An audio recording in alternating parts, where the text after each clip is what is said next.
As Chaves do Reino, o caminho espiritual para a plenitude, Emin Fox. Em um mundo onde o barulho constante abafa a voz da alma, onde a pressa substituiu o propósito e o medo parece mais real que a fé, nasce um chamado silencioso, porém poderoso. Um convite para despertar, lembrar e retornar ao centro onde reside a paz. O caminho espiritual para a plenitude, escrito pelo visionário Emin Fox, não é apenas um livro, mas um mapa sagrado, traçado com a sabedoria eterna e a luz da verdade interior. Nestes ensinamentos, agora ecoando em sua própria voz interna, você descobrirá que a plenitude não é um destino, mas um despertar. Cada pensamento tem poder, cada palavra é uma semente, e cada passo consciente abre as portas da alma. Prepare-se para transcender o comum e entrar no divino, pois este caminho é seu, e a plenitude que você busca já vive dentro de você. Vamos começar juntos essa jornada de transformação. Bem-vindo ao caminho espiritual para a plenitude. Se o ser humano soubesse quão próximo está do reino de Deus, abandonaria imediatamente sua busca externa. Não precisaria escalar montanhas, entrar em templos de pedra, memorizar livros fechados ou implorar por favores divinos que já lhe foram concedidos desde o início dos tempos. O reino de Deus não está em um futuro distante, em uma geografia sagrada ou em uma promessa incerta de um paraíso após a morte. O reino de Deus está aqui, agora, e, mais precisamente, está dentro de você. Essas palavras, ditas por Jesus de Nazaré, não eram metáforas ou figuras literárias.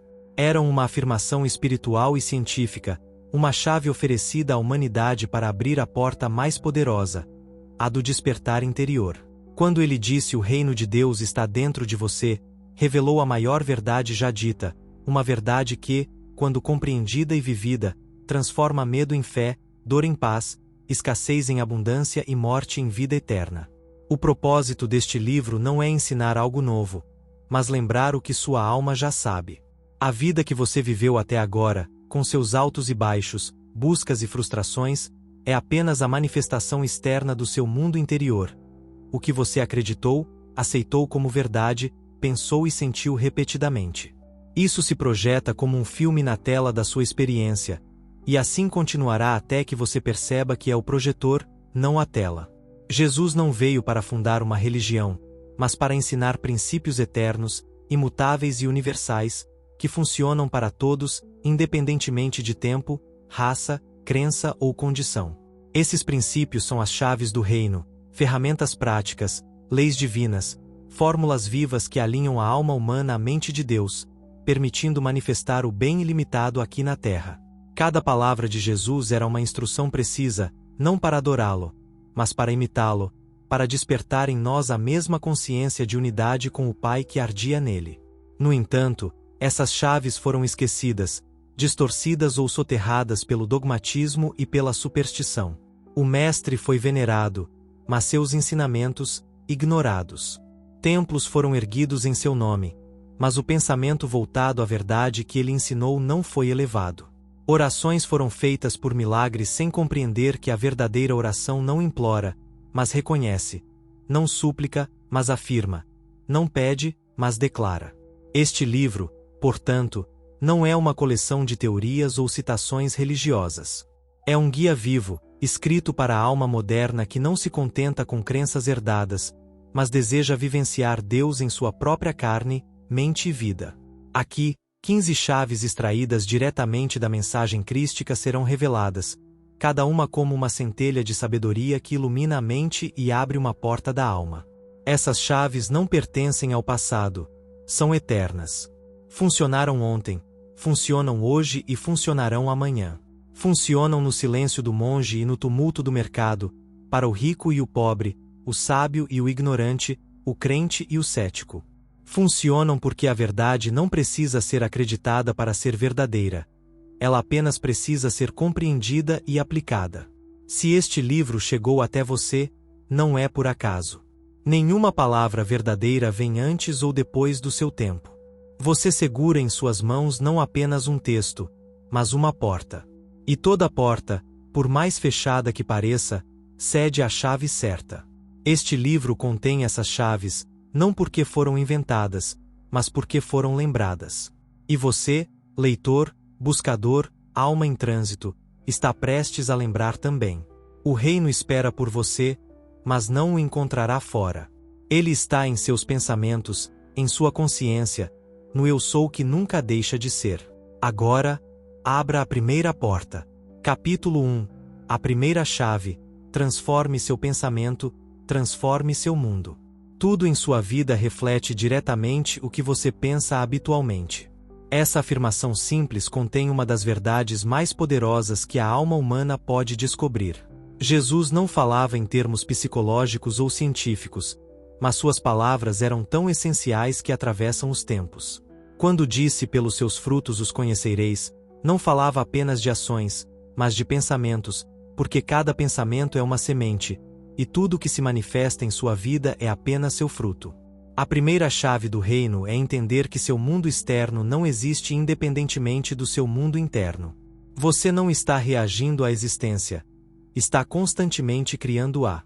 Se há doença em seu corpo, não é castigo ou fatalidade, mas a cristalização de padrões mentais de medo, ressentimento ou desarmonia.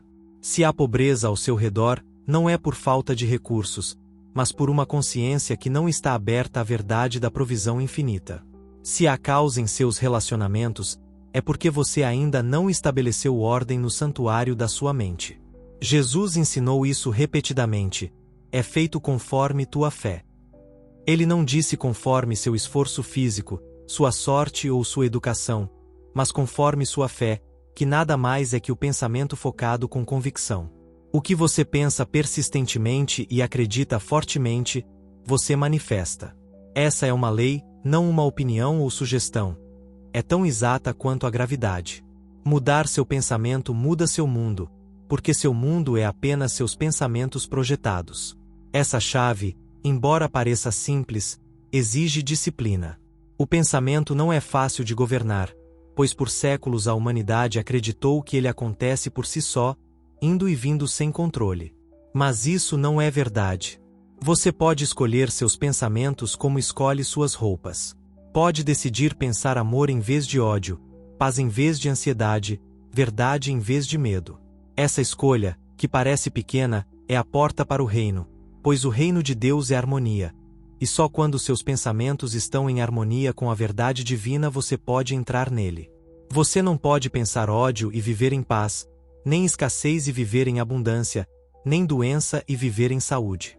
Jesus foi firme: ninguém põe vinho novo em odres velhos. Não se pode encher a vida de luz se a mente permanece fechada à sombra. Cada pensamento que você sustenta é uma afirmação, mesmo quando você não diz nada. Se pensa em fracasso, está orando por ele, mesmo sem chamá-lo de oração. Se pensa em medo, está atraindo seu objeto, mesmo sem reconhecê-lo como um decreto. Por isso, a mente deve ser purificada, educada e transformada. E como mudar o pensamento? Não lutando contra ele, mas substituindo-o. Não combata o medo, substitua-o pela ideia da presença de Deus. Não rejeite a pobreza com raiva, substitua-a pela imagem mental da abundância divina fluindo para você. Não resista à doença com desespero, substitua-a pela afirmação constante de que a vida de Deus flui por cada célula do seu corpo. Essa é a primeira tarefa espiritual antes de orar, decretar ou pedir: mudar o pensamento. Repetir palavras positivas é inútil se o pensamento permanece derrotista, duvidoso ou ressentido. As palavras são veículos, mas o pensamento é o conteúdo, e Deus não responde a palavras vazias. Ele responde à vibração sincera do pensamento alinhado com a verdade. Jesus sabia disso e demonstrou. Quando multiplicou os pães, não pensou em falta, mas na plenitude do Pai. Quando curou, não pensou em doença, mas na perfeição eterna do ser. Quando caminhou sobre as águas, não pensou em perigo, mas no domínio do Espírito sobre as condições materiais. Cada milagre era a expressão visível de um pensamento invisível em harmonia com Deus. E isso é possível para todos. As coisas que faço, vós também fareis, disse o Mestre, não como uma promessa mística, mas como uma lei universal. O que fez a partir da consciência crística, Todos podem fazer se alcançarem essa mesma consciência. E a porta para essa consciência é esta primeira chave. Mude o pensamento. Não espere que as condições externas mudem, que os outros mudem, que a economia melhore ou que o corpo se cure sozinho. Comece agora, em silêncio, em sua própria mente. Observe seus pensamentos sem medo. Pergunte-se: o que estou sustentando em minha mente neste momento? É luz ou sombra? É amor ou julgamento? É Deus ou o mundo? Se descobrir que o que pensa não vem do amor, da verdade ou da paz, não se condene. Simplesmente mude, com suavidade, persistência e fé, pois cada novo pensamento é uma pedra no caminho para o reino. Essa é a chave mestra, porque tudo mais se constrói sobre ela. Nenhuma transformação é possível sem um pensamento transformado. Nenhuma manifestação pode ser sustentada se não for primeiro sustentada na mente. Mude seu pensamento, e seu mundo mudará, não porque você deseja, mas porque é a lei. Não porque você imagina, mas porque é a verdade, e a verdade, quando vivida, liberta o ser humano. Capítulo 2. A segunda chave. O reino de Deus está dentro de você.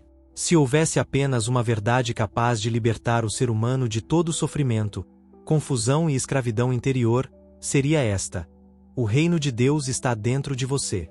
Não está nos céus como um lugar distante, nem nas escrituras como uma palavra morta, nem nas autoridades religiosas como um poder delegado. Está dentro de você, aqui e agora, esperando para ser descoberto, reconhecido e vivido. Jesus não falava em vão. Cada palavra sua era uma centelha do Espírito que, ao se acender na mente, ilumina toda a existência. Quando disse o reino de Deus está dentro de você, ele desmontou séculos de crenças falsas e abriu uma porta interior que só pode ser cruzada com a consciência desperta. Essa afirmação não é apenas uma ideia reconfortante. É a chave que revela a verdadeira identidade do ser humano como filho de Deus. O erro fundamental do mundo é buscar fora o que já se possui dentro. Busca-se paz nos relacionamentos, segurança nas posses, saúde em fórmulas externas, amor na aprovação dos outros. O mundo é percorrido em busca de sinais milagrosos, respostas, sem entender que a fonte de tudo está no centro do ser, onde Deus habita em silêncio, em luz, em perfeição. Esse reino não é uma fantasia mística, é um estado de consciência, uma vibração espiritual que se manifesta quando o pensamento se alinha com a verdade, quando o coração se abre ao amor, quando a alma lembra sua origem. O reino de Deus é harmonia pura, sabedoria perfeita, provisão ilimitada, saúde eterna, paz inabalável. E tudo isso está dentro de você, como uma mina de ouro ainda não explorada, como uma melodia ainda não cantada. O mundo externo é apenas uma projeção do seu mundo interno. Se você descobrir o reino dentro de si, verá ele refletido fora. Mas, se o ignorar, mesmo que viaje continentes, mude de cidades, parceiros ou carreiras, o vazio permanecerá, porque o reino não se encontra no que se busca, mas no que se revela a partir de dentro. A religião tradicional colocou Deus em um trono distante, como um ser separado do homem, julgando, recompensando e punindo conforme padrões humanos. Mas Jesus não ensinou isso. Ele falou de Deus como um pai, não como. Capítulo 3. A terceira chave, a lei mental. A terceira chave do reino é entender que Jesus não foi apenas um mestre do amor, mas também da lei mental. Seus ensinamentos não eram conselhos morais para melhorar o comportamento humano, mas uma revelação consciente e prática de como a mente opera quando alinhada com Deus. Cada parábola, cada cura, cada afirmação continha princípios precisos, leis universais que governam o pensamento, a palavra e a manifestação. A mente é a ferramenta mais poderosa que o ser humano possui. Ela é a ponte entre o invisível e o visível, entre a ideia e a forma, entre o divino e o humano. Tudo o que você vê em sua vida, para melhor ou pior, foi gerado, moldado e sustentado pela atividade da sua mente. Essa lei é tão real quanto a gravidade. Não é um sistema filosófico ou uma crença opcional, é uma lei espiritual que opera sempre, consciente ou inconscientemente. Jesus compreendia essa lei em sua profundidade, por isso falava com autoridade. Suas palavras não eram teorias, mas decretos de realização. Quando disse não julgueis para não serdes julgados, ele não dava um conselho moral, mas descrevia uma lei mental. O que você pensa e projeta sobre os outros retorna para você. Quando ensinou a quem tem, mais será dado, e a quem não tem, até o que tem lhe será tirado, ele expunha o funcionamento exato do processo criativo do pensamento. Quando você pensa em abundância, atrai mais abundância. Quando pensa em escassez, intensifica a escassez. Todo o seu ensino está impregnado desse entendimento. Quando disse tudo o que pedirdes em oração, crendo, recebereis, ele revelava o mecanismo preciso da lei mental.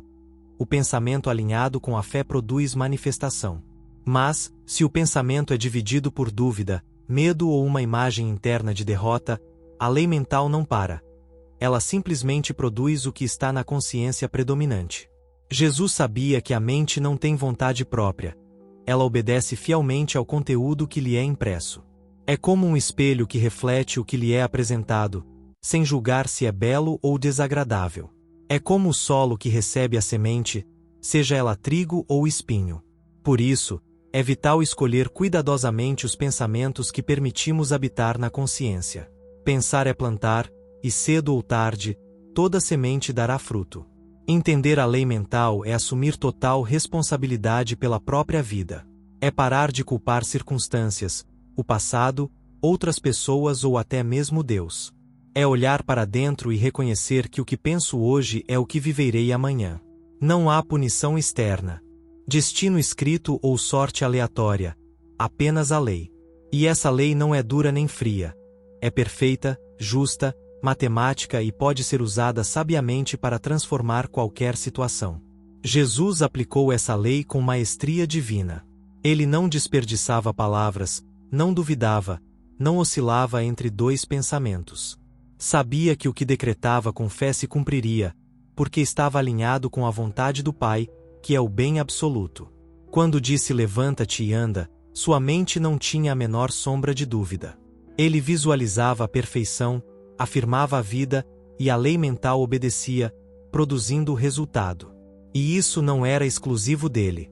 Ele mesmo declarou: aquele que crê em mim fará as obras que eu faço, e ainda maiores.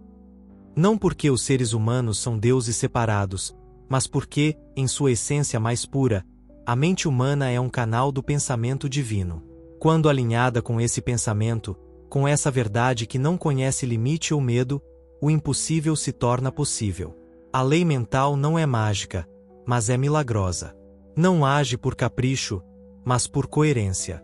Não precisa de rituais ou fórmulas complexas, apenas de pensamento claro, palavras verdadeiras e fé viva. Quando você pensa em alinhamento com a verdade, com o bem, a beleza, a paz, a saúde e a abundância, ativa essa lei a seu favor. Quando pensa a partir do erro, do medo, da crítica, da culpa ou da escassez, a mesma lei age, mas contra você. Esse é um dos ensinamentos mais poderosos e negligenciados do Evangelho. Muito se falou do amor de Jesus, de sua compaixão, de seu sacrifício, mas se esqueceu que ele ensinou como usar a mente como um instrumento de criação consciente, não por vaidade, não por poder pessoal, mas para cumprir a vontade do Pai na terra, como no céu. A mente é o campo onde o reino de Deus começa a se manifestar. É a oficina onde o caráter é forjado, as experiências são moldadas, e todo destino é decidido. Não há situação que não possa ser transformada se o pensamento que a sustenta for transformado primeiro. Não há doença que não possa ser curada se a ideia que a originou for sanada. Não há conflito que não possa ser dissolvido se a visão interna que o enxerga for mudada. Por isso, a terceira chave do reino é esse entendimento silencioso e poderoso. O que penso, isso eu sou. O que sinto, isso eu atraio. O que imagino com fé, isso eu manifesto. E, se isso é verdade, cada ser humano possui o potencial de redimir seu mundo, de criar harmonia onde havia caos, de revelar o reino de Deus em meio às aparências mais densas. Mas, para isso, é preciso aprender a pensar como o Mestre pensava. Com amor, com clareza, com fé, com autoridade espiritual. Não se deixe levar pelo pensamento coletivo de medo e desespero. Não repita os julgamentos ou as queixas do mundo. Não se alimente mentalmente do que destrói, mas do que constrói. O reino começa na mente, E a mente, quando unida à verdade, torna-se o canal pelo qual o reino se manifesta em toda a vida. Essa é a lei. Essa é a chave. Não há mistério, apenas aplicação. Não há punição, apenas causa e efeito. E, quando o pensamento se torna um com Deus, tudo mais se alinha em perfeita harmonia. Capítulo 4. A quarta chave, a oração científica e o poder da palavra. De todas as práticas espirituais conhecidas pela humanidade, nenhuma foi tão mal compreendida, mal utilizada e negligenciada quanto a oração. Ela foi confundida com súplica, lamento, ritual mecânico e repetição vazia. Mas a verdadeira oração, aquela que Jesus ensinou, não é um apelo a um Deus distante nem um ato de resignação ao inevitável. Em sua essência mais pura, é o ato mais poderoso de criação consciente que um ser humano pode realizar.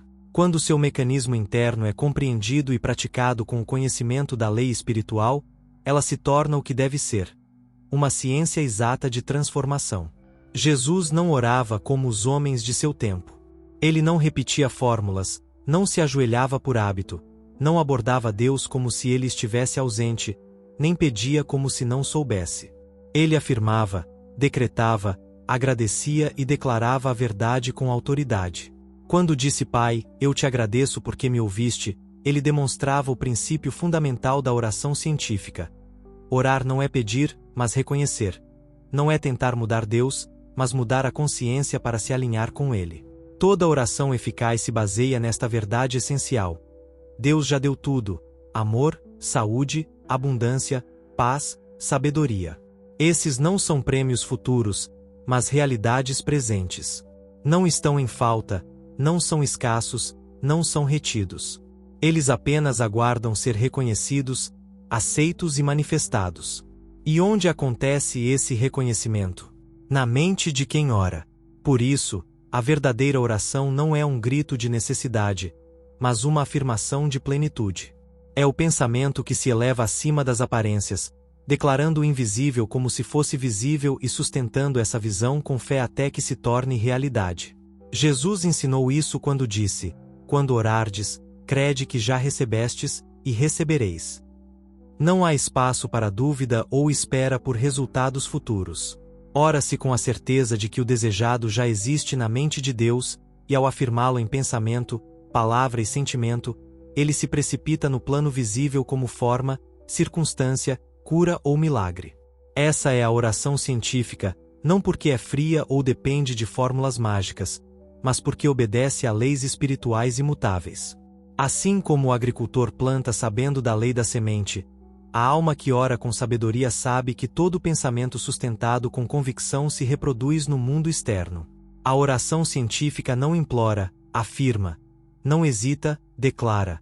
Não espera por sinais, confia. E, nesse ato ativo, portas se abrem onde antes havia muros. Mas essa oração não pode ser eficaz sem o entendimento do poder da palavra, porque cada palavra que você fala é uma forma de oração. Não apenas as dirigidas a Deus, mas também as que você lança ao mundo, aos outros, a si mesmo.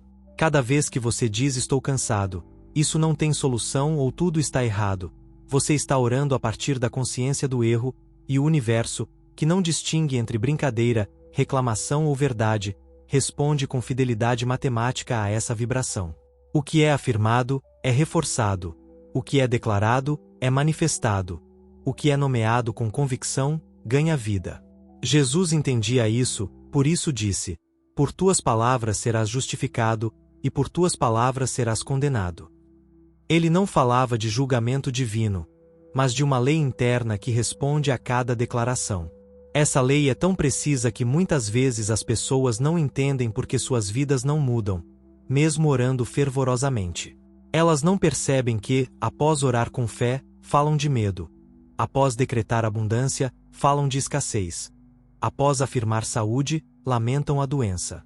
Essas contradições mentais e verbais neutralizam a oração. É como plantar uma semente e depois pisá-la com dúvida, reclamação ou ressentimento. Por isso, a oração deve ser acompanhada pela vigilância do pensamento e da língua. Cada palavra que você fala deve ser uma extensão da sua visão espiritual. Cada frase, Deve ser uma afirmação do que você deseja manifestar, não do que teme ou rejeita. Isso não é hipocrisia nem negação. É a criação consciente de uma nova realidade por meio do pensamento e da palavra viva. Pois, como ensina o princípio eterno, no princípio era o Verbo, e o Verbo estava com Deus, e o Verbo era Deus. A palavra cria, a palavra é semente, a palavra é o instrumento do Espírito. Quando você usa suas palavras para abençoar, para afirmar a verdade, para declarar que o reino de Deus está aqui e agora, você colabora com o processo divino de manifestação. Alinha sua consciência com o Criador, usa o mesmo poder que criou os mundos, aplicado à sua vida diária. Portanto, a quarta chave do reino é esse entendimento sagrado. Orar é pensar e falar como Deus pensaria e falaria. É olhar além do aparente e afirmar o eterno. É declarar paz em meio ao conflito, abundância em meio à escassez, saúde em meio à dor, não para enganar a mente, mas para corrigir a visão, para estabelecer externamente o que já é verdade internamente. Se você deseja resultados verdadeiros, ore com autoridade, com fé, sabendo que o Pai já respondeu antes mesmo de você abrir os lábios.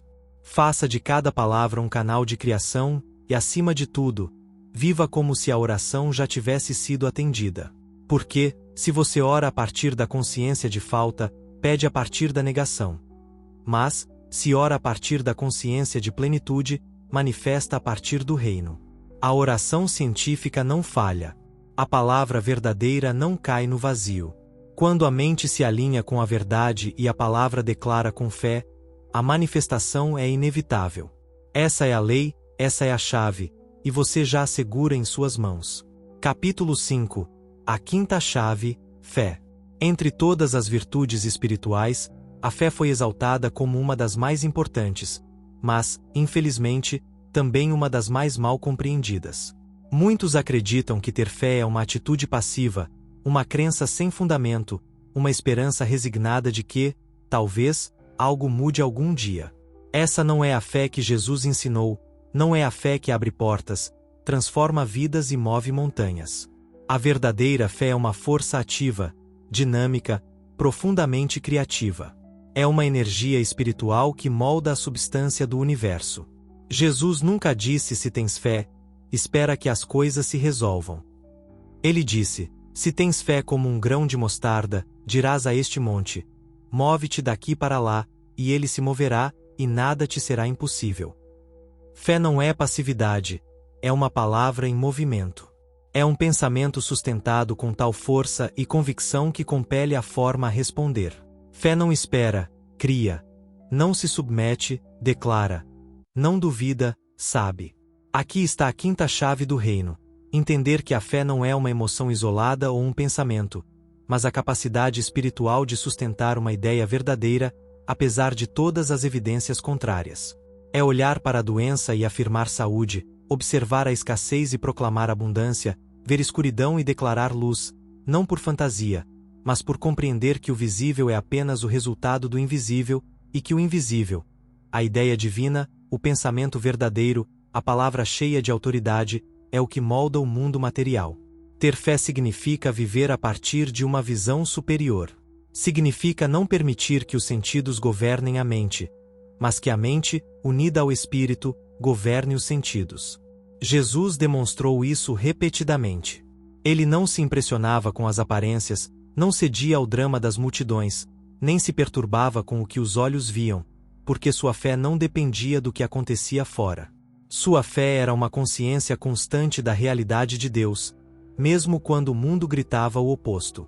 Essa fé não se constrói em um dia, mas também não é um dom reservado a poucos. É uma capacidade espiritual que todo ser humano possui, mesmo que ainda não a tenha despertado. É como um músculo que ganha força ao ser exercitado. Cada vez que você escolhe confiar na verdade, mesmo quando a mente grita o contrário, você está exercitando sua fé. Cada vez que ora sabendo que a resposta já existe, você está desenvolvendo sua fé. Cada vez que agradece antes de ver o resultado, você está estabelecendo sua fé como base da sua realidade. Fé é a chave que mantém a oração conectada à sua manifestação. Sem ela, a ponte é cortada. Você pode afirmar, decretar, visualizar. Mas sem fé é como plantar uma semente em pedra. A semente precisa de solo fértil, e esse solo é a certeza interior de que o que você está decretando é real, mesmo que ainda não seja visível. Essa certeza não se baseia em estatísticas, opiniões ou histórico pessoal. Ela se baseia na natureza imutável de Deus, que é o bem absoluto e eternamente presente. Quando Jesus curava, ele não dizia espero que melhores. Ele dizia, tua fé te salvou. Não porque a fé tivesse um poder mágico, mas porque essa fé alinhava a consciência do indivíduo com a realidade divina.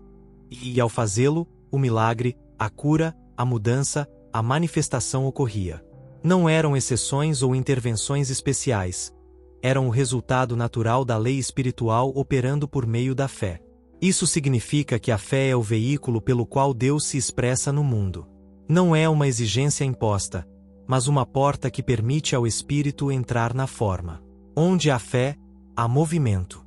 Onde há fé, há transformação. Onde há fé, há criação. Mas essa fé não pode ser misturada com dúvida, não pode ser dividida, não pode declarar com os lábios e negar com a mente. Deve ser uma força unificada, clara, vibrante. E, quando é, não precisa gritar, lutar ou convencer ninguém. Ela simplesmente sabe, e esse saber interior é o que dá vida ao que parecia morto. Portanto, cultivar a fé é uma prática diária. Não se trata de forçar-se a acreditar, mas de nutrir a mente com ideias verdadeiras, meditar na presença de Deus, declarar o bem mesmo em meio à tempestade. É caminhar sobre as águas do medo, sabendo que sob cada passo há uma lei que te sustenta. A fé não é cega. A verdadeira fé vê além, vê o que o olho físico não vê, mas o coração reconhece. Ela vê o reino onde o mundo vê caos, a solução onde outros veem problemas, a luz onde outros proclamam escuridão. Essa visão espiritual é a essência da fé, e com ela tudo se torna possível. Essa é a quinta chave do reino, a chave que sustenta todas as outras, porque sem fé não há pensamento criativo, oração eficaz ou palavra com poder. Fé é o motor que acende a lei, a ponte entre a ideia e sua manifestação. E, quando usada com amor, clareza e persistência, a fé transforma o invisível em visível e o eterno em experiência viva. Onde há fé, Deus opera, e onde Deus opera, o reino se revela. Capítulo 6. A sexta chave, amor, o centro de toda a lei. Tudo o que é verdadeiro, eterno e vem do Espírito se baseia em uma força: o amor. Não há lei espiritual superior, energia mais pura ou princípio mais transformador. O amor é a essência de Deus e, portanto, o centro invisível que sustenta e dá sentido a todas as outras chaves do reino. Sem amor, a fé é fria, a oração é vazia, o pensamento é estéril. Somente o amor dá vida à lei espiritual, e somente a partir do amor o reino pode se manifestar em sua plenitude. Quando os fariseus perguntaram a Jesus qual era o maior mandamento, ele não hesitou. Não falou de regras, rituais ou proibições. Disse claramente: amarás o Senhor teu Deus com todo o teu coração, com toda a tua alma e com toda a tua mente, e ao teu próximo como a ti mesmo. Nessas palavras, havia não apenas uma instrução ética, mas uma revelação metafísica profunda. O universo inteiro, visível e invisível, opera por meio de uma única lei, e essa lei é o amor divino em ação. Esse amor não é emoção, apego ou desejo. Não é o sentimento humano que ama hoje e rejeita amanhã. É uma força constante, universal, cósmica, que dá sem condições, compreende sem julgar e sustenta sem cessar. É a vibração essencial de Deus manifestada em todas as coisas. Quando a alma humana se alinha com esse amor, tudo o mais se encaixa. O amor é a substância da criação. É o que mantém os planetas em órbita, faz as sementes brotarem, permite que o corpo se cure, a mente se esclareça e a vida flua. Amar é viver na frequência mais alta do reino. É agir, pensar e falar a partir de uma consciência de unidade com tudo o que existe. Porque onde há amor, não há separação, e a separação é a raiz de todo o sofrimento. O amor cura porque unifica, próspera porque dá sem medo, perdoa porque compreende a verdade espiritual mais elevada. Não há culpa no espírito, apenas ignorância que busca ser iluminada. Jesus não precisava punir, porque via com olhos de amor. E ver com amor é enxergar além do erro, da conduta, da aparência, até encontrar em cada alma a centelha divina que nunca pode ser apagada. Essa é a maneira mais elevada de viver. Não é um ideal poético, é uma lei prática. Quando você ama, entra em harmonia com a energia do universo, e essa harmonia se reflete em seu corpo, relacionamentos, projetos e entorno.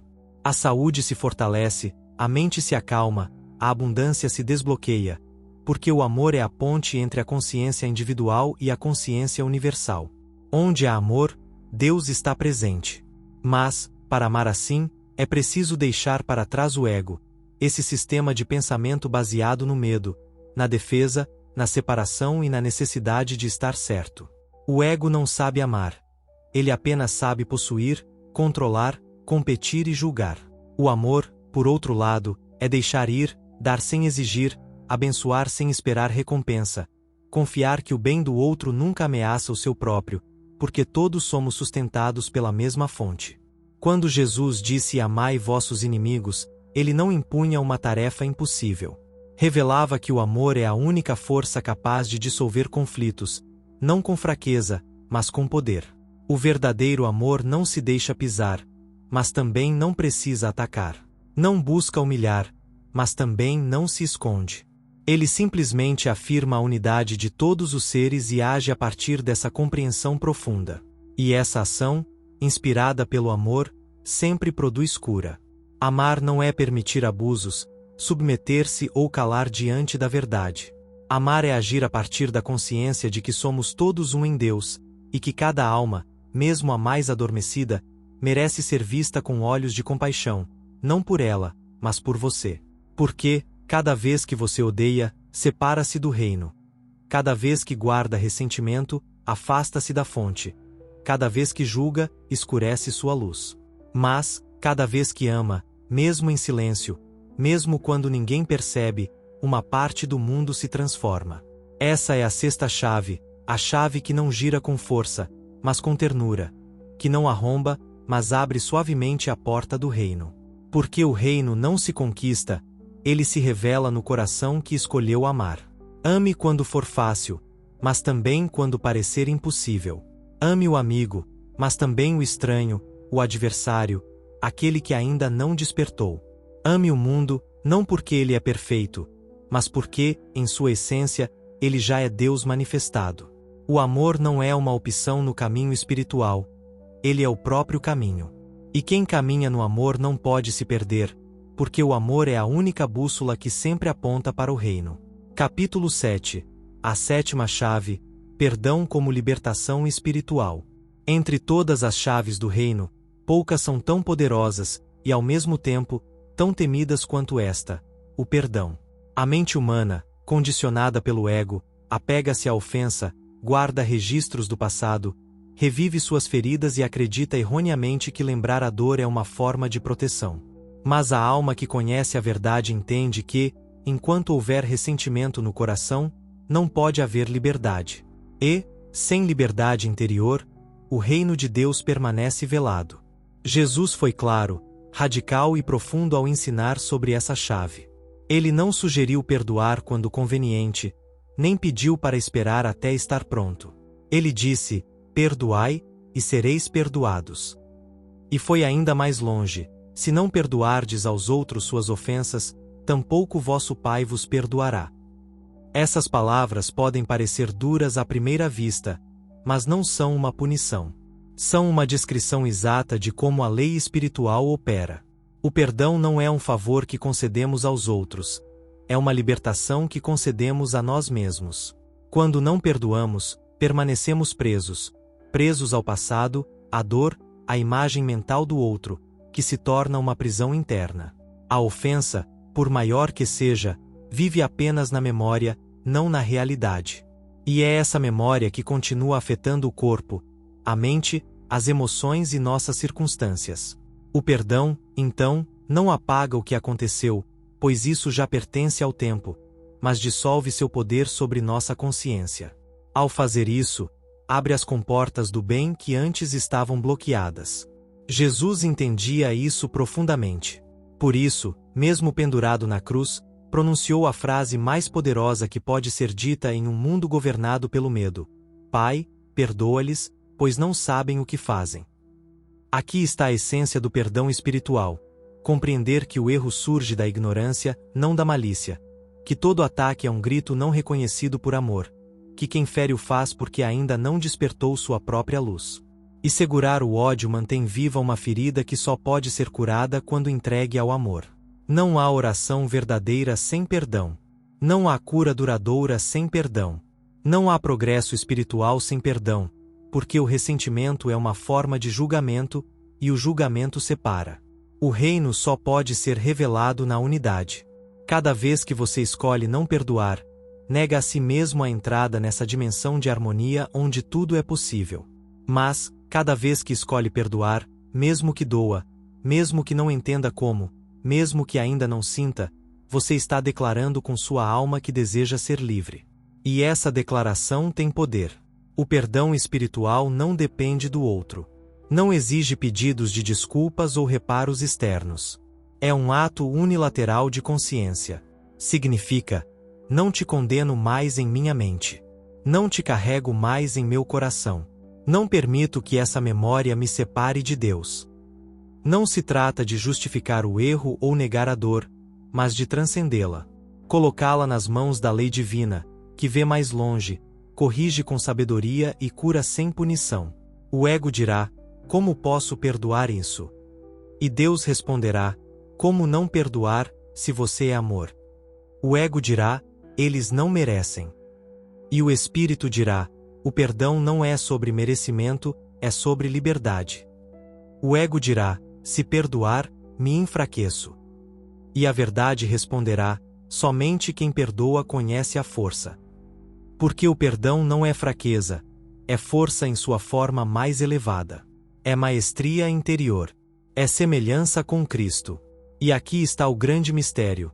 Quando você perdoa, não apenas liberta o outro através de si mesmo, mas, mais importante, liberta-se da escravidão do tempo.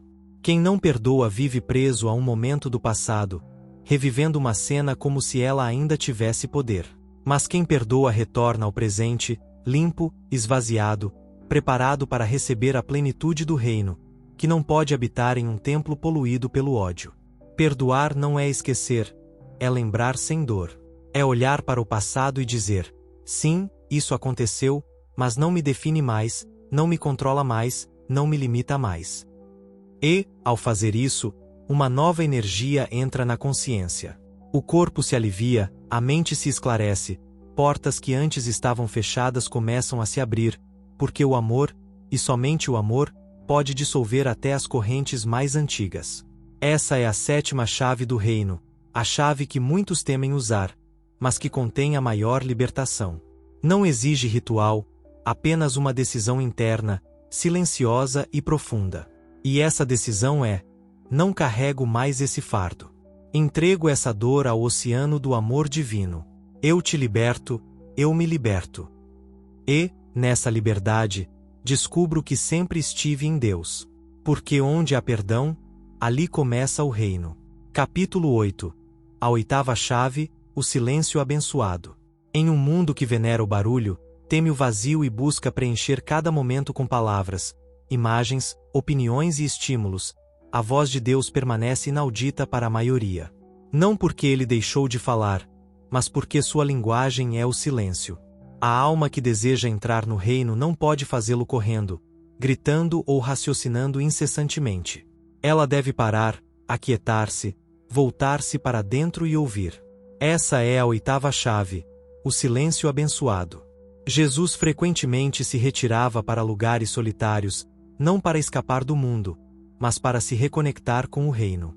Ele fazia isso não porque precisava fugir, mas porque sabia que a comunhão com o Pai só ocorre quando o clamor da mente humana se aquieta. Tu, quando orares, entra no teu quarto, fecha a porta e ora ao teu Pai em secreto, ele ensinou. Não falava de um quarto físico, mas de um santuário interior, um espaço sagrado além do pensamento, onde a presença vive e se revela. O silêncio é muito mais que a ausência de ruído. É uma atitude interior, uma disposição da alma, uma abertura ao invisível. Não é apenas manter os lábios fechados, mas aquietar o julgamento, a preocupação e a urgência. Porque somente quando a superfície do lago está calma, o reflexo do céu pode ser visto. Enquanto a mente estiver agitada, ocupada com 1000 pensamentos, preocupada com o amanhã, presa ao ontem, não há espaço para o novo, o eterno, o divino entrar.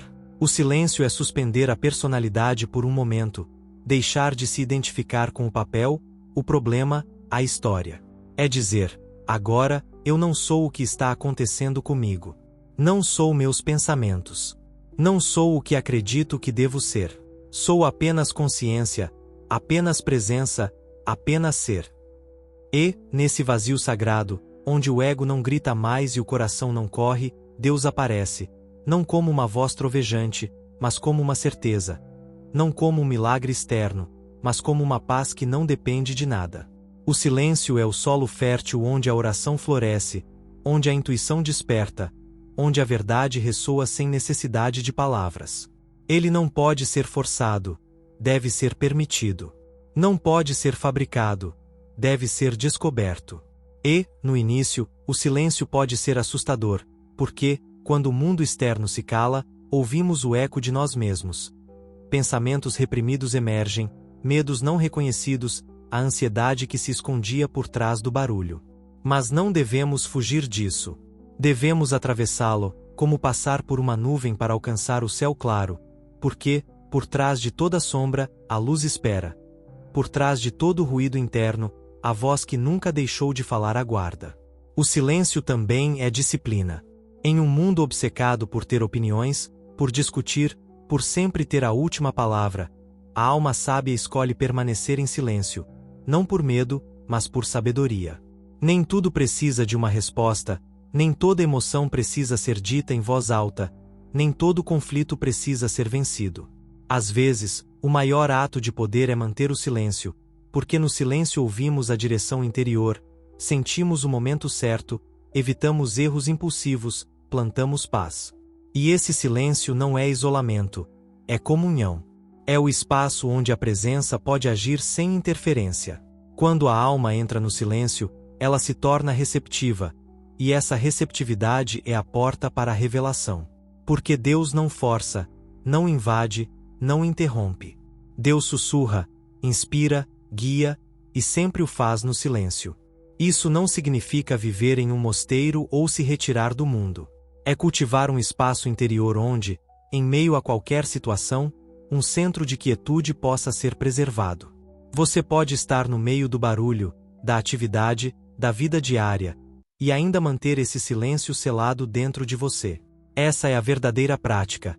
Carregar o silêncio consigo, ser silêncio em meio ao ruído, ser paz em meio ao caos, ser o reino em meio ao mundo. E, nesse silêncio, as perguntas tormentosas começam a se dissolver, não porque todas são respondidas, mas porque perdem sua importância. O que antes parecia urgente já não é. O que antes parecia impossível se torna leve. Porque, no silêncio, lembramos que tudo está bem, que o reino não foi perdido, que a solução já está preparada, e que a orientação já foi enviada. Tudo o que faltava era ouvir. Essa é a 8ª chave. Ela não é dada com barulho, nem revelada com explicação. Ela só se abre para aqueles que ousam estar quietos, esperar, confiar. Porque o silêncio é a voz do Eterno, e quando você se torna um com esse silêncio, o reino fala através de você. Capítulo 9. A 9ª chave. Prosperidade é uma expressão de harmonia. Por séculos, espiritualidade e bem-estar material foram artificialmente separados. Muitos foram ensinados que buscar prosperidade é mundano, desejar abundância é egoísta, e viver com conforto é incompatível com uma vida centrada em Deus. Essa crença, embora talvez bem intencionada, distorceu significativamente a verdadeira mensagem espiritual. Na criação de Deus, não há falta, miséria ou escassez. Aqueles que vivem dentro do reino manifestam naturalmente a bondade em todas as suas formas, incluindo a prosperidade. Prosperidade é mais que dinheiro. É plenitude, suficiência, ordem e harmonia. Significa ter o necessário em cada momento para cumprir o propósito da vida com alegria, sem medo do amanhã, sem ansiedade por sustento, livre das correntes mentais de limitação. É entender que, como filho de Deus, você é herdeiro de uma abundância infinita, inesgotável, não negociável e independente de condições externas, dependendo apenas da sua consciência interior. Jesus não glorificava a pobreza nem idolatrava a riqueza. Ele vivia em constante provisão, nunca lhe faltando nada, nem aos que o cercavam. Multidões foram alimentadas com pouco, porque esse pouco foi elevado na consciência à visão de abundância. Impostos foram pagos com uma moeda encontrada na boca de um peixe, não por truque, mas por manifestação. Sua túnica sem costura simbolizava perfeição, não miséria. Tudo em sua vida expressava uma consciência de ordem divina, que é a essência da prosperidade.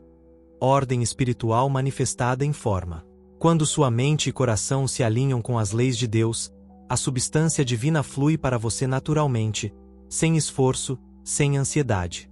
No entanto, confusão, medo, ressentimento ou crenças erradas sobre dinheiro podem bloquear essa substância, não porque Deus a retém, mas porque sua consciência não permite sua recepção.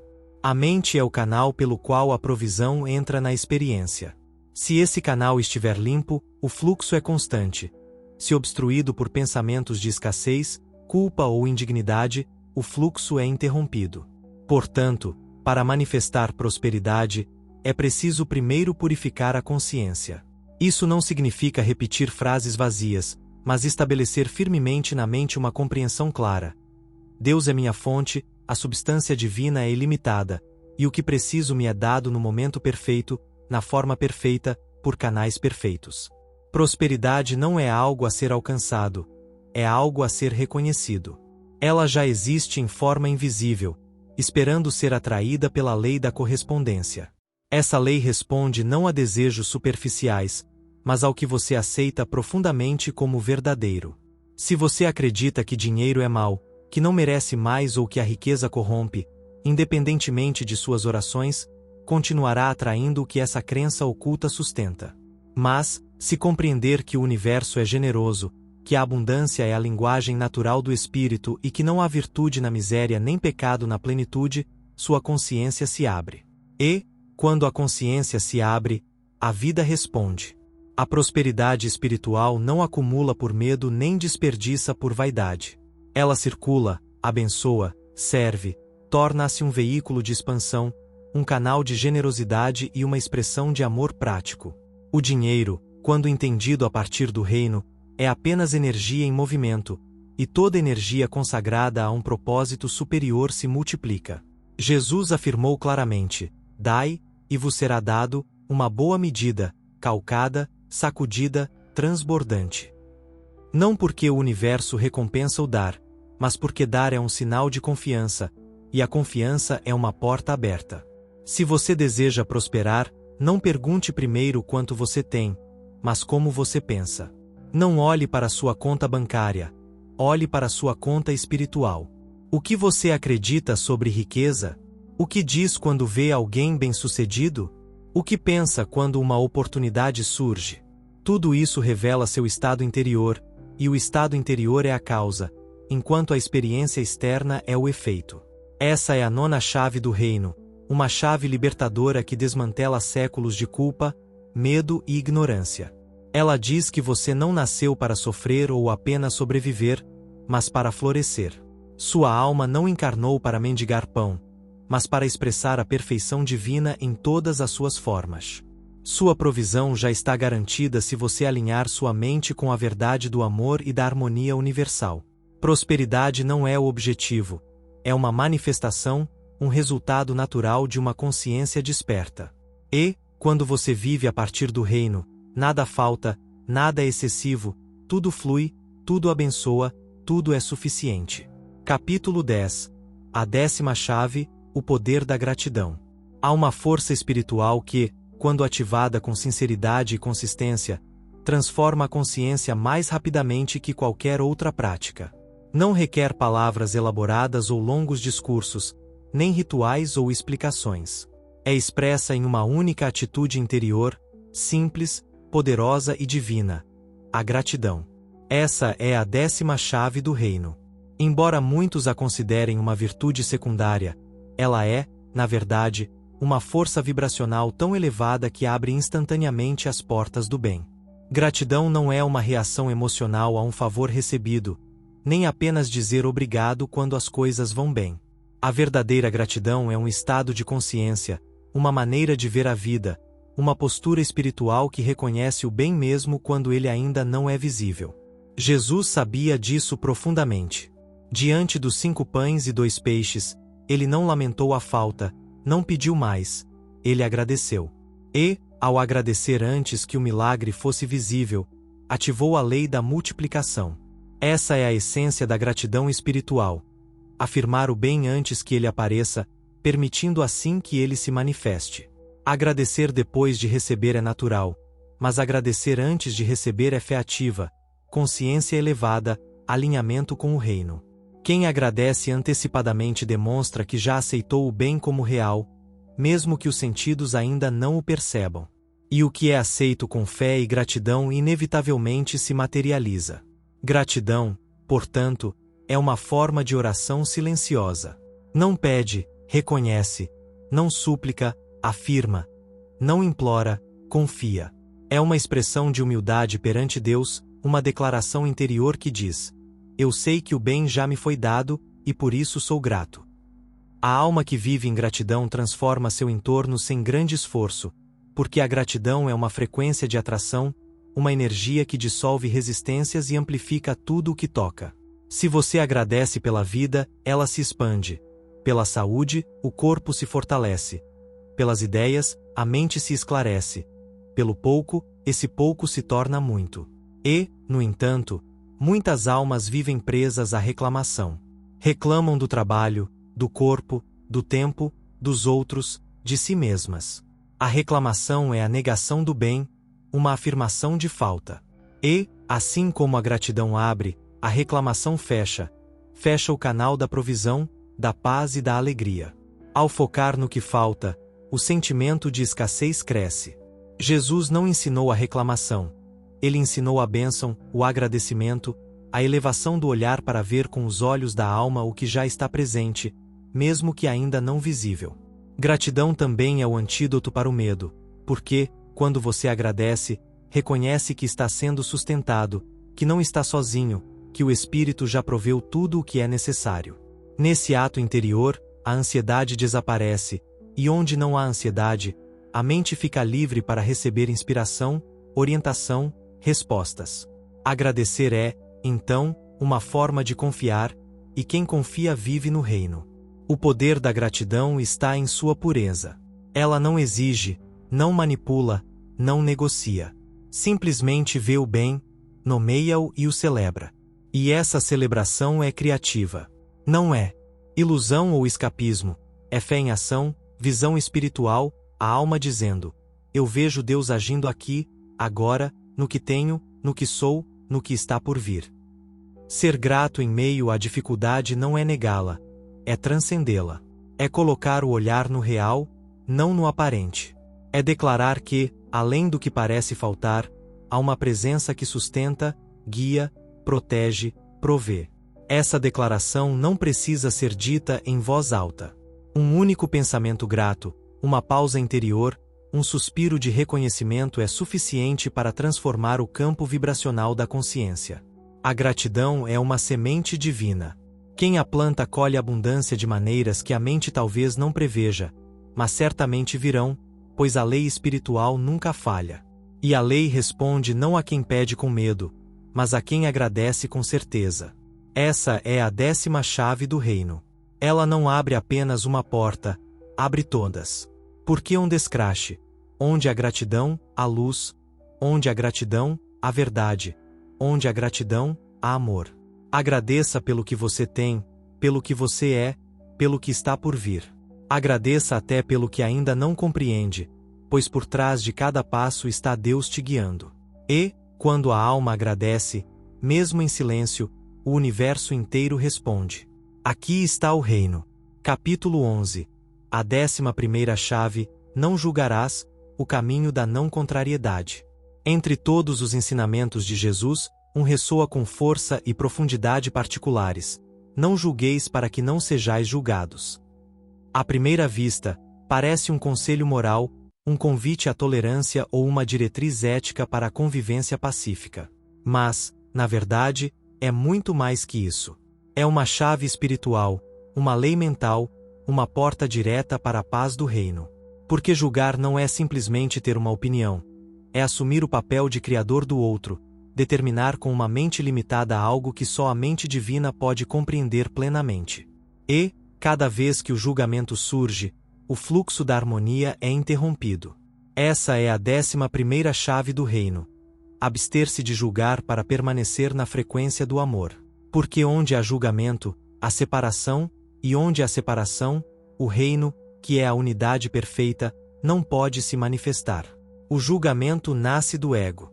É a maneira da mente tentar controlar tudo, proteger-se do medo, elevar-se acima dos outros para evitar enfrentar sua própria sombra.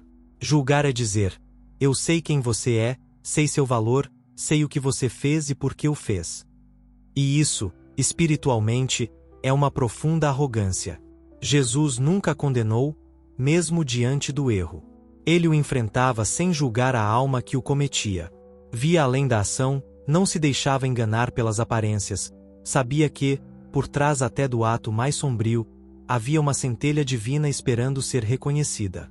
Pai, perdoa-lhes, pois não sabem o que fazem, não foi uma frase de fraqueza, mas de suprema compreensão espiritual. O julgamento, por outro lado, não vê além. Para na forma, apega-se ao externo e, ao fazer isso, nos prende em uma prisão mental que nos separa dos outros e, portanto, de Deus. Cada vez que você julga, gera conflito, não apenas externamente, mas também dentro de si. O julgamento aperta a mente, endurece o coração e enfraquece a conexão com o espírito.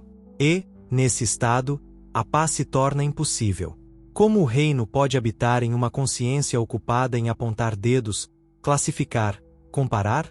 A alma que julga diz: isso está errado, este é indigno, este é menor. Mas a alma que despertou para o reino diz: tudo é Deus em diferentes estágios de revelação.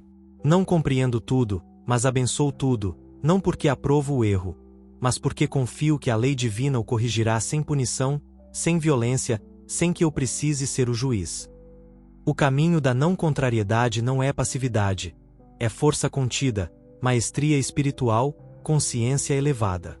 Não é fechar os olhos para a injustiça, é abrir o coração para uma compreensão superior.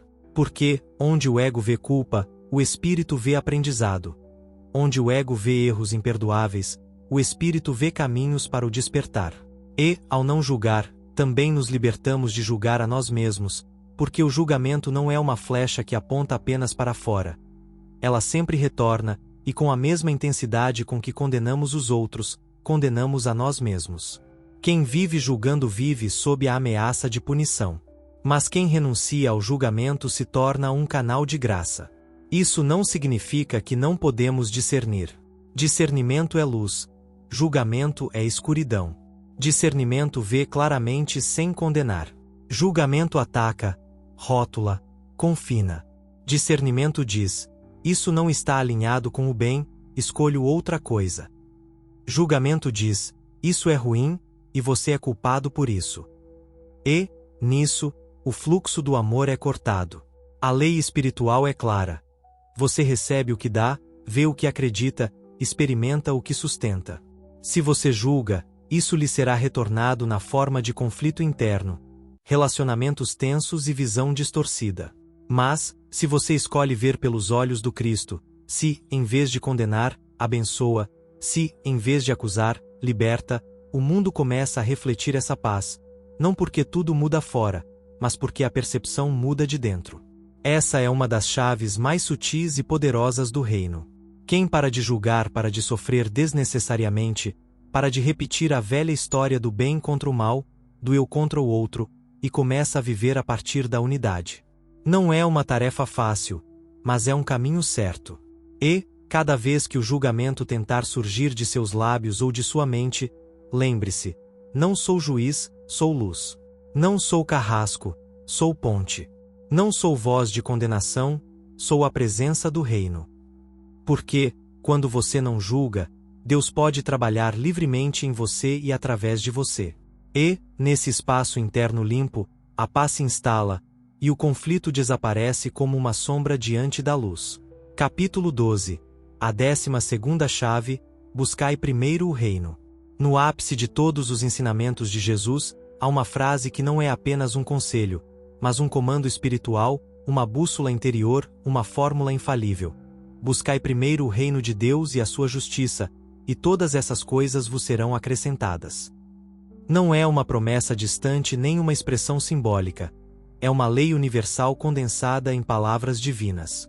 É a chave dourada que abre todas as portas, porque contém em si a ordem espiritual do universo. Nessa breve passagem está a grande correção que a humanidade deve fazer para transformar sua vida. Parar de buscar primeiro as coisas: dinheiro, saúde, relacionamentos, sucesso, aprovação, soluções externas, e começar a buscar o reino. Mas o que é esse reino? Não é um lugar, não é um destino após a morte, não é um prêmio reservado a poucos. É um estado de consciência, uma presença viva de harmonia, paz, plenitude, sabedoria, amor e poder divino que habita dentro de você. Buscar o reino é retornar ao seu centro. É parar de acreditar que a fonte do seu bem está fora de você e começar a descobrir que tudo o que você realmente precisa já foi providenciado pelo Espírito, esperando ser reconhecido a partir de uma consciência superior. Esse reconhecimento começa quando você abandona a corrida dos desejos intermináveis e se volta para dentro, não como quem foge do mundo, mas como quem lembra que a raiz do mundo está na mente. Mudar os galhos não ajuda se a raiz ainda está doente. Mas, se você curar a raiz, a árvore inteira floresce. Jesus não disse buscai o reino e talvez as coisas venham. Ele disse, e todas essas coisas vos serão acrescentadas. Isso inclui tudo o que é necessário para a vida: comida, roupa, abrigo, relacionamentos, ideias, oportunidades, descanso, proteção, orientação.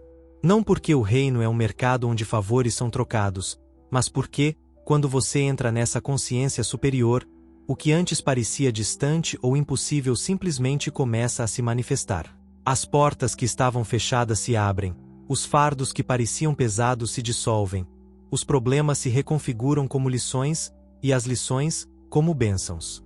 Porque você colocou a causa acima do efeito, escolheu o essencial acima do urgente, retornou a Deus como seu primeiro pensamento, não como o último recurso. Buscar o reino primeiro é um ato de fé, mas também de inteligência espiritual. É entender que nada fora pode se sustentar se não há verdade dentro. É viver na certeza de que, quando a alma se alinha com o superior, o inferior se encaixa. Quando a mente está saturada de luz, as sombras não permanecem. E, quando o coração se entrega à presença divina, o medo não encontra mais raízes. Isso não significa abandonar suas responsabilidades ou se tornar indiferente às coisas do mundo. Significa que, antes de agir, você ora. Antes de decidir, escuta. Antes de buscar fora, reconhece dentro. Significa que, ao acordar cada manhã, em vez de correr para o barulho, você escolhe alguns minutos de quietude para dizer: Pai, que teu reino se expresse em mim hoje. Que tua paz governe minha mente, que teu amor guie minhas palavras, que tua luz inspire meus passos. Tudo o mais me será acrescentado. E será, não por mágica, mas por lei, porque a vida responde à consciência, e a consciência que coloca Deus em primeiro lugar nunca fica desamparada, não porque evita desafios, mas porque esses desafios se tornam degraus para uma maior expansão. Essa é a 12ª chave, a que reorganiza tudo, endireita o caminho torto, muda a causa e, portanto, transforma o efeito. Não lute pelas coisas. Busque primeiro o reino. Não se obceque por resultados. Retorne ao seu centro. E, quando o fizer, verá que o que antes perseguia agora o encontra, porque o reino não é uma recompensa, é a origem. E, quando você o reconhece como tal, tudo mais chega sem esforço, em paz, no tempo certo e com propósito. Capítulo 13. A 13ª chave: alegria como manifestação de Deus. A alma que tocou o reino não pode permanecer a mesma. Algo profundo muda dentro dela, não porque o mundo externo se transforma imediatamente, mas porque a maneira de habitá-lo se torna nova, clara, luminosa. E, dessa mudança, surge um estado que não precisa de explicação, que não depende de circunstâncias, que não pode ser fabricado: a alegria.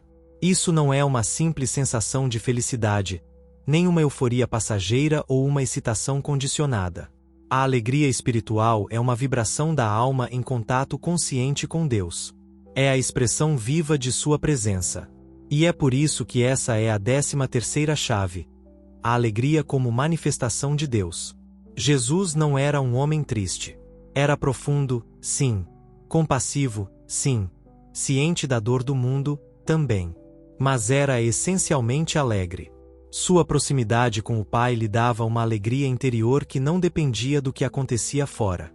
Ele não se deixava esmagar por críticas, traições ou pela ignorância ao seu redor, porque sua consciência estava ancorada na verdade, e a verdade gera alegria. Quando falava do reino, comparava-o a casamentos, festas, banquetes, pérolas preciosas, tesouros encontrados. Ele não o descrevia como algo pesado ou distante, mas como uma celebração que começa na alma e transborda para a vida. A alegria é um sinal de alinhamento espiritual. Onde há alegria, há conexão com a fonte. Onde há alegria, há liberdade interior. Onde há alegria, a verdade sendo reconhecida, mesmo que ainda não manifestada no visível. Por isso, a alegria não é o resultado do reino. É parte do caminho para ele. A alegria não é alcançada no final. É cultivada desde o início, como um ato de confiança, uma declaração viva de que Deus está aqui, agora, e que tudo está bem. A alma que compreendeu a lei divina pode caminhar com alegria mesmo entre espinhos, não porque nega a dor, mas porque sabe que a dor tem um propósito superior, que não é punição, mas parte do processo de despertar. A alegria não elimina a compaixão, mas apaga o ressentimento. Não remove o esforço, mas dissolve o sacrifício estéril. Não evita o aprendizado, mas o transforma em expansão luminosa. Muitos acreditam que a espiritualidade deve ser séria, pesada, solene. Nada está mais longe da verdade. Deus é alegria. Tudo o que ele cria vibra com ritmo, com cor, com beleza. O universo não foi feito em tristeza, mas em júbilo. A vida é dança, melodia, respiração sustentada por um amor que não pode ser contido. E a alma que entende isso se torna leve, não irresponsável, mas livre. Não superficial, mas profunda na certeza de que tudo o necessário está sendo providenciado e guiado por uma ordem perfeita. Essa certeza é chamada alegria. Cultivar a alegria é, portanto, uma prática espiritual. Não é esperar que as coisas estejam bem para sorrir. É sorrir a partir do centro, mesmo quando as ondas parecem altas. É rir com Deus, brincar com a vida, sabendo que você está sendo sustentado, mesmo na incerteza. A alegria é a linguagem da alma desperta, o fruto natural de uma consciência que escolheu a paz sobre o medo, a fé sobre o controle, a unidade sobre o julgamento. Jesus disse aos seus discípulos: "Falei-vos estas coisas para que a minha alegria esteja em vós, e a vossa alegria seja completa." Ele não queria seguidores tristes, sobrecarregados de regras e pesados pela culpa. Ele queria almas livres, conscientes, vivas, transbordando da presença divina. Ele queria que a alegria de Deus se tornasse carne na experiência diária. A verdadeira alegria não depende de dinheiro, do corpo, do sucesso ou de condições externas. Ela nasce do contato direto com o Espírito. E, a partir desse lugar interior, as coisas começam a se organizar em torno dessa vibração, porque a alegria é contagiante para o universo. Ela atrai o que se assemelha a ela. Essa é a 13ª chave, uma chave que não se toma com esforço, mas com abertura. Não se conquista, permite-se. Não se força, revela-se. Permita-se a alegria. Permita-se rir sem culpa. Permita-se desfrutar sem medo. Permita-se viver como se o reino já estivesse aqui, porque ele está. Onde há alegria, Deus está se expressando. E onde Deus se expressa, tudo floresce. Capítulo 14. A 14ª chave, o propósito espiritual da sua vida. Nada na criação de Deus é acidental. Cada estrela segue sua órbita, cada flor desabrocha em seu tempo, cada ser vivo tem um lugar no grande design. E seria diferente com você? Você acha que está aqui por acaso, que nasceu apenas para sobreviver alguns anos e desaparecer sem sentido? Não. Não existe vida sem propósito. Nenhuma alma encarna sem uma razão. E essa razão não é imposta de fora, nem decidida por outros. Ela está escrita na parte mais profunda do seu ser, e só você pode lembrá-la. Essa é a 14ª chave do reino. Descobrir o propósito espiritual da sua vida. Propósito não é necessariamente uma profissão, uma conquista, uma tarefa específica. É mais sutil, mais expansivo, mais elevado. É a maneira como Deus escolheu se expressar através de você. Não é tanto o que você faz, mas quem você é enquanto faz. Uma mãe que cuida com amor, um artesão que cria com consciência, um professor que inspira, um jardineiro que planta beleza, um jovem que escuta com compaixão. Todos estão cumprindo um propósito quando sua ação vem da alma, não do ego. Jesus conhecia seu propósito. Ele nunca duvidou dele, não o buscou na aprovação dos outros, não o mediu por resultados. Ele o viveu, o incorporou. Seu propósito era revelar o reino, e ele o fez curando, ensinando, perdoando, mas, acima de tudo, sendo uma expressão constante da presença de Deus. O mesmo é possível para cada um de nós. Não importa quão simples ou complexa sua vida pareça. Se você a vive com consciência, com amor, com devoção ao bem, está cumprindo seu papel no plano divino. A alma sofre quando se afasta de seu propósito, porque então se sente vazia, inquieta, confusa. Ela se enche de ansiedade, se dispersa em 1000 direções, se compara, se frustra. Mas, no momento em que começa a se alinhar com aquilo para o qual foi criada, a energia flui, as portas se abrem, a paz aparece, não porque tudo se torna fácil, mas porque tudo faz sentido. O propósito espiritual não elimina os desafios, mas dá a eles direção. Não apaga os obstáculos, mas lhes dá significado. E, nesse significado, a força, a visão, a propósito. Como encontrar o propósito? Ele não é perseguido freneticamente, é ouvido. Está no que te inspira, no que acende teu coração, no que você faria mesmo sem recompensa, no que flui naturalmente através de você.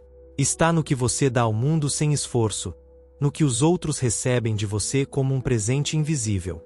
Está na sua maneira única de trazer luz onde há sombra.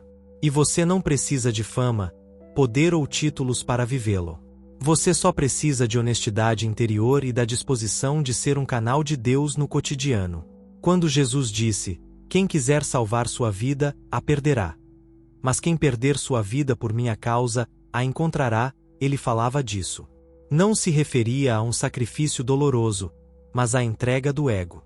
Quem busca seu propósito a partir da mente inferior, do desejo de ser importante, do medo de não ser suficiente, se perde na confusão. Mas quem deixa essas ideias de lado e se entrega ao fluxo do espírito encontra uma vida mais rica, mais plena, mais real. Seu propósito espiritual não é algo que você inventa. É algo que você descobre. Não é algo que você alcança um dia como um objetivo final.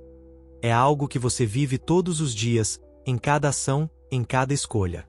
E, quanto mais você se alinha com ele, mais simples tudo se torna, porque você não precisa mais competir, justificar-se ou provar nada. Você só precisa ser quem realmente é, como Deus te sonhou antes do tempo começar. Essa é a 14ª chave, a chave que conecta sua história com a eternidade, a chave que transforma cada momento em uma expressão do reino. Não espere que tudo esteja claro antes de começar. Comece, e a clareza virá. Caminhe, e o caminho aparecerá sob seus pés. Viva com propósito, e sua vida se tornará uma resposta, não a uma obrigação, mas a um chamado silencioso que sempre esteve em seu coração. Porque, quando você vive a partir do propósito, não vive apenas para viver. Vive para manifestar Deus. E esse é, em essência, O verdadeiro significado de estar vivo. Capítulo 15. A 15ª chave, a maestria da consciência crística. Todo o caminho espiritual tem um destino claro e glorioso: a realização da consciência crística. Isso não é um ideal inatingível, uma doutrina rígida ou uma figura distante reservada a poucos escolhidos. É o estado de consciência ao qual toda alma é chamada, a lembrança profunda da unidade com Deus, a incorporação viva do Espírito em pensamento, palavra e ação. Quem compreende isso segura em suas mãos a 15ª e final chave do reino: a maestria da consciência crística. Jesus não veio para se apresentar como uma exceção divina. Ele veio para revelar o que cada ser humano é em essência e o que pode manifestar quando desperta da ilusão do ego. Suas palavras não eram apenas ensinamentos, eram chamas. Suas obras não eram milagres alheios à lei, mas demonstrações do que acontece quando a alma vive plenamente a partir de sua identidade espiritual. Quando ele disse: "Vós sois a luz do mundo", ou "Aquele que crê em mim fará as obras que eu faço, e ainda maiores", ele não falava por vaidade, mas da verdade eterna do nosso ser. A consciência crística não é simplesmente acreditar em Cristo. É pensar com a mente de Cristo, sentir com o coração de Cristo, agir com o amor de Cristo. É deixar de ver separação onde há unidade, transcender a dualidade do mundo, bem e mal, sucesso e fracasso, eu e você, e entrar na visão espiritual onde tudo é um, tudo é uma expressão de Deus, tudo faz parte do mesmo corpo místico. Esse estado não pode ser imposto, fingido ou alcançado por esforço humano. Ele vem por entrega interior. É o resultado. Capítulo 16. A 16ª chave, a presença do agora. No caminho para o reino, há um portal que muitos ignoram, mas que contém o segredo da verdadeira transformação: o presente. O reino de Deus não está preso ao passado, carregado de culpas, nem projetado no futuro, envolto em ansiedades. Ele existe apenas no agora, no instante sagrado em que a alma se alinha com a eternidade. Essa é a 16ª chave do reino: viver na presença do agora, onde Deus se manifesta plenamente. A mente humana tem o hábito de vagar. Ela se perde em lembranças do que foi ou em preocupações com o que será, deixando o presente vazio de significado. No entanto, Jesus ensinou com clareza que o reino é acessível aqui e agora. Quando disse: "Não vos preocupeis com o amanhã, pois o amanhã cuidará de si mesmo", ele não estava apenas oferecendo um conselho para aliviar a ansiedade. Ele revelava uma verdade espiritual profunda. O agora é o único momento em que a vida acontece, em que Deus opera, em que a transformação é possível. Viver no agora é um ato de fé, uma entrega à presença divina que pulsa em cada instante. É abandonar a ilusão de que a felicidade está em algum lugar distante, em um futuro idealizado, ou que a paz depende de resolver todas as pendências do passado. O agora é o ponto de contato com o eterno, onde o tempo se dissolve e a alma encontra Deus. É onde você pode escolher o amor em vez do medo, a gratidão em vez da queixa, a verdade em vez da ilusão. Cada momento presente é uma oportunidade para alinhar seus pensamentos, palavras e ações com a consciência do reino. Por que é tão difícil permanecer no agora? Porque o ego teme o presente. Ele se alimenta de memórias dolorosas ou de promessas futuras para manter o controle. Ele sussurra que o agora não é suficiente, que falta algo, que você precisa correr para alcançar ou reparar. Mas a alma desperta sabe que o agora é completo. Não falta nada no instante presente, porque Deus está presente, e onde Deus está, tudo é pleno. Quando você vive no agora, você não está mais à mercê das circunstâncias externas. Você se torna um co-criador com o divino, moldando cada momento com a luz da sua consciência. Jesus demonstrou essa verdade em sua vida. Ele não se preocupava com o amanhã, nem se prendia às dores do passado. Cada encontro, cada cura, cada palavra sua era um reflexo da presença total no momento. Quando alimentou as multidões, ele não se preocupou com a escassez futura. Ele agiu no agora, com fé, e o milagre aconteceu. Quando perdoou, não carregou o peso das ofensas passadas. Ele liberou o momento presente para a cura. Quando ensinou, suas palavras eram vivas, porque vinham do agora, da conexão direta com o Pai. Como viver no agora? É uma prática simples, mas profunda. Comece pausando. Respire. Observe o momento sem julgamento. Pergunte-se: o que estou escolhendo agora? Estou escolhendo a paz ou o conflito? O amor ou o medo? A confiança ou a dúvida? Não é preciso mudar o mundo inteiro de uma vez. É suficiente mudar o que você sustenta neste exato instante. Um único pensamento de amor, uma única palavra de bondade, uma única ação consciente no agora pode transformar a trajetória da sua vida, porque o reino não é construído no futuro, ele é revelado no presente. Viver no agora também significa abandonar a necessidade de controlar o que vem. A confiança no presente é a confiança na lei divina, que organiza tudo em perfeita harmonia. Você não precisa correr atrás do que deseja. Precisa apenas estar presente para receber o que já é seu. Cada vez que você se âncora no agora, você abre espaço para a orientação divina, para a inspiração, para a manifestação do reino em sua vida.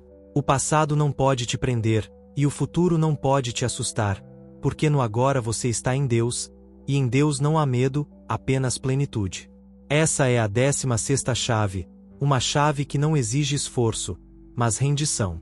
Ela não é encontrada na pressa, mas na quietude, não na luta, mas na aceitação. Viva o agora como se fosse o único momento, porque, na verdade, ele é. Cada instante é uma porta para o reino, e cada porta se abre quando você escolhe estar plenamente presente. Não espere por amanhã para encontrar Deus. Ele está aqui, agora, esperando que você o reconheça. E, quando você vive no agora, o reino não é apenas uma promessa, ele é sua realidade. Capítulo 17. A 17ª chave, a unidade com toda a criação. O reino de Deus não é um lugar isolado, reservado apenas para alguns. Ele é a realidade viva que permeia toda a criação, conectando cada ser, cada elemento, cada momento em uma única tapeçaria divina. A 17ª chave do reino é a compreensão da unidade com toda a criação, a percepção de que não há separação entre você, os outros, a natureza ou Deus. Tudo é um, e viver a partir dessa unidade é abrir a porta para a harmonia universal. Jesus ensinou essa verdade em cada gesto e palavra. Quando ele curava, não via o doente como separado de si. Ele via a perfeição divina presente em todos. Quando falava às multidões, não as dividia em justos e pecadores. Ele as chamava todas de filhos de Deus. Quando caminhava pela terra, tratava cada elemento, o vento, as águas, os pães, os peixes, como parte do mesmo fluxo divino que o sustentava. Ele vivia a unidade, não como um conceito, mas como uma realidade vibrante. Eu e o Pai somos um, ele disse, e essa afirmação não era exclusividade sua. Era um convite para que cada alma reconhecesse sua própria conexão com o todo. A ilusão da separação é a raiz de todo o sofrimento. Quando você se vê como separado dos outros, surge o julgamento, a competição, o medo. Quando se vê separado da natureza, surge a destruição e a desconexão. Quando se vê separado de Deus, surge a sensação de abandono. Mas a verdade espiritual é que nada está separado. Cada ser humano, cada árvore, cada rio, cada estrela é uma expressão do mesmo Espírito Divino que vive em você. Reconhecer essa unidade é despertar para o reino, porque o reino é a consciência da totalidade, onde não há divisões, apenas harmonia. Viver na unidade significa olhar para o outro e ver a si mesmo. Significa tratar a natureza com o mesmo respeito que você deseja para si. Significa compreender que o que você faz ao menor dos seres, você faz a Deus, porque Deus está em tudo. Essa percepção não é apenas um exercício mental, é uma prática espiritual que transforma sua maneira de viver. Quando você age a partir da unidade, suas palavras se tornam bênçãos, suas ações se tornam curas, seus pensamentos se tornam sementes de paz. Essa chave exige que você abandone as barreiras do ego, que insiste em dividir o mundo em eu e os outros, certo e errado, meu e deles. O ego próspera na separação, mas a alma floresce na unidade. Quando você ajuda alguém, não está apenas fazendo um favor. Está fortalecendo o todo, porque o que beneficia um, beneficia todos. Quando você cuida da terra, não está apenas preservando o meio ambiente, está honrando a casa divina que sustenta a todos. Quando você eleva sua consciência, está elevando a consciência coletiva, porque tudo está interligado. Jesus demonstrou essa unidade em cada milagre. Quando acalmou a tempestade, não lutou contra a natureza. Ele a trouxe de volta à harmonia, porque sabia que o espírito que o movia era o mesmo que movia as ondas. Quando multiplicou os pães, não criou algo do nada. Ele revelou a abundância que já existia na unidade da criação. Quando perdoou, não separou o pecador do justo. Ele viu a unidade divina em ambos e liberou a todos para a verdade. Como viver essa unidade? Comece com pequenas ações conscientes. Veja o divino no olhar de um estranho. Agradeça a água que você bebe, a comida que te nutre, ao ar que te sustenta. Fale palavras que unam, não que dividam. Escolha pensamentos que incluam, não que excluam. E, acima de tudo, cultive a humildade de reconhecer que você não é uma ilha, mas parte de um oceano infinito de vida, amor e luz. Essa é a 17ª chave, uma chave que dissolve as ilusões de separação e revela a verdade da interconexão. Quando você vive na unidade, o reino não é mais algo que você busca. Ele é algo que você é. Porque, na unidade, não há falta, não há conflito, não há medo. Apenas a presença viva de Deus em tudo e em todos. Abra seu coração para essa verdade, e você descobrirá que o reino sempre esteve aqui, pulsando em cada batida do seu coração, em cada respiração, em cada vida que cruza seu caminho. Capítulo 18. A 18ª chave, a liberdade da entrega. No caminho espiritual, há um paradoxo que confunde a mente humana, mas ilumina a alma. Para encontrar a verdadeira liberdade, é preciso se entregar. Não se trata de uma rendição ao fracasso, à fraqueza ou à submissão, mas de uma entrega consciente à vontade divina, à corrente do amor e da sabedoria que flui através de você. Essa é a 18ª chave do reino. A liberdade da entrega, a prática de soltar o controle para permitir que o divino opere plenamente em sua vida. Jesus viveu essa entrega em cada momento. Quando disse não seja feita a minha vontade, mas a tua, ele não estava se anulando. Estava se alinhando com a força maior que governa o universo. Ele sabia que a vontade do Pai não é uma imposição externa, mas a expressão perfeita do bem, da harmonia e da plenitude que já existem dentro de cada alma. Entregar-se não é perder. É ganhar a liberdade de viver sem as correntes do ego, sem a necessidade de controlar, manipular ou forçar o fluxo da vida. O ego resiste à entrega porque teme a perda. Ele acredita que deve lutar, planejar, segurar firme para garantir segurança, sucesso ou felicidade. Mas essa luta cria apenas tensão, ansiedade e desarmonia. A verdadeira liberdade vem quando você solta as rédeas, quando confia que a inteligência divina que criou o universo também guia seus passos. Entregar-se é reconhecer que você não precisa carregar o peso do mundo. Há uma força maior que sustenta tudo, e essa força está em você e opera através de você. Entregar-se não significa abandonar suas responsabilidades ou desistir de seus sonhos. Significa agir com fé, sabendo que cada passo dado com amor e intenção alinha-se com o propósito divino.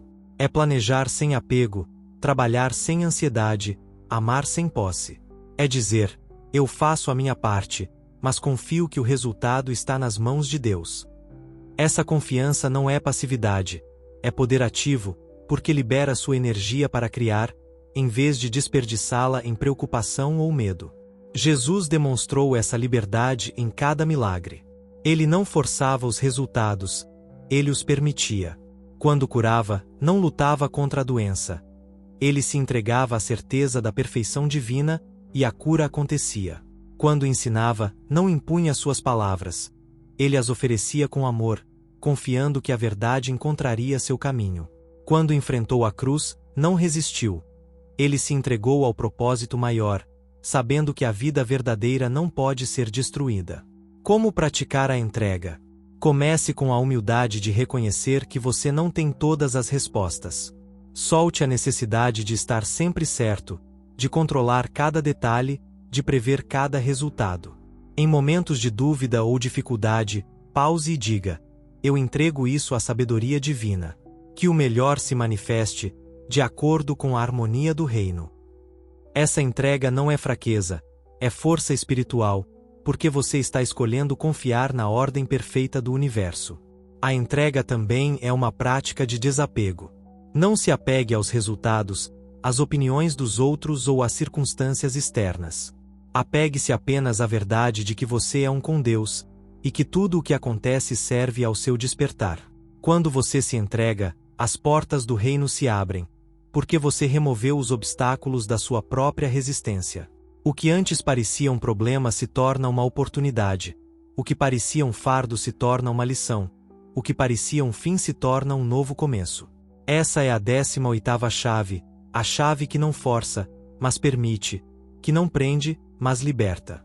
Entregar-se é dançar com a vida, sabendo que cada passo é guiado por uma coreografia divina. É viver com leveza, com confiança, com a certeza de que tudo está no lugar certo, mesmo quando você não entende o porquê. Entregue-se, e você descobrirá que a verdadeira liberdade não está em controlar o mundo, mas em fluir com o reino que já vive dentro de você. Capítulo 19. A 19ª chave, a força da humildade. No coração do reino, há uma virtude que brilha com suavidade, mas carrega um poder transformador: a humildade. Longe de ser fraqueza ou submissão, a humildade é a força silenciosa que alinha a alma com a verdade divina, permitindo que o reino se revele em sua plenitude. Essa é a 19ª chave do reino. A força da humildade, a disposição de reconhecer que tudo o que você é e tem vem da fonte, e que, ao se curvar perante essa verdade, você se eleva à verdadeira grandeza.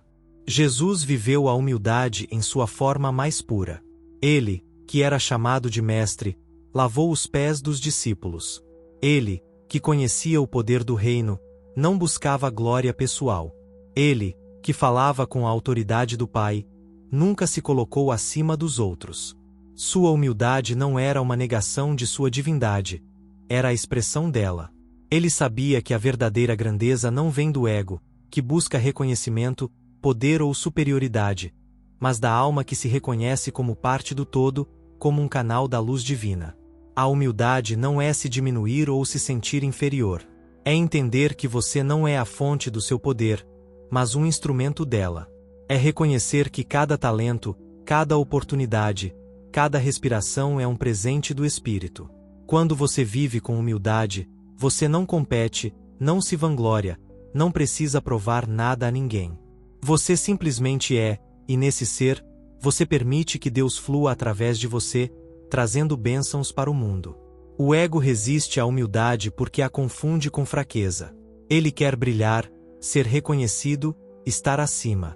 Mas a humildade verdadeira é a força suprema, porque ela dissolve as ilusões do ego e abre espaço para a verdade. Quando você é humilde, você não precisa defender sua posição ou justificar suas ações, porque sua confiança está na fonte, não em si mesmo. Você não teme errar, porque sabe que cada erro é uma lição no caminho do despertar. Você não teme a crítica, porque sabe que sua identidade não depende da opinião dos outros, mas da verdade divina que vive em você. Jesus ensinou essa chave em cada ato de serviço. Quando ele curava, não buscava aplausos. Quando ensinava, não exigia seguidores. Quando perdoava, não cobrava gratidão. Ele agia a partir da humildade, sabendo que tudo o que fazia era uma expressão do Pai através dele. E essa humildade o tornava poderoso, porque o poder verdadeiro não está em dominar os outros, mas em servir a verdade. Como cultivar a humildade? Comece reconhecendo a presença divina em tudo e todos. Agradeça por cada pequena coisa em sua vida, sabendo que nada é por acaso. Escute mais do que fala, aprenda mais do que ensina, sirva sem esperar recompensa. Quando você cometer um erro, não se condene. Veja-o como uma oportunidade de crescer. Quando receber elogios, aceite-os com gratidão, mas não os deixe inflar seu ego. E, acima de tudo, lembre-se de que você é um canal, não a fonte, um reflexo, não a luz. A humildade também é a chave para a paz interior. Quando você não precisa provar nada, não há conflito. Quando você não busca ser o maior, não há competição. Quando você reconhece que todos são parte do mesmo reino, não há separação. A humildade te liberta do peso de ter que ser perfeito, porque você sabe que a perfeição já existe em Deus, e sua tarefa é apenas refletir essa perfeição da melhor forma que puder. Essa é a 19ª chave, uma chave que não se impõe, mas convida, que não exige, mas oferece. A humildade é a força que te eleva ao te curvar, que te engrandece ao te esvaziar, que te conecta ao reino ao te lembrar que você é parte dele. Viva com humildade, e você descobrirá que o reino não é algo que você conquista. É algo que você recebe, com gratidão, com amor, com a certeza de que tudo o que você precisa já te foi dado. E, nessa certeza, você encontra a verdadeira força. A força de ser quem Deus sonhou que você fosse.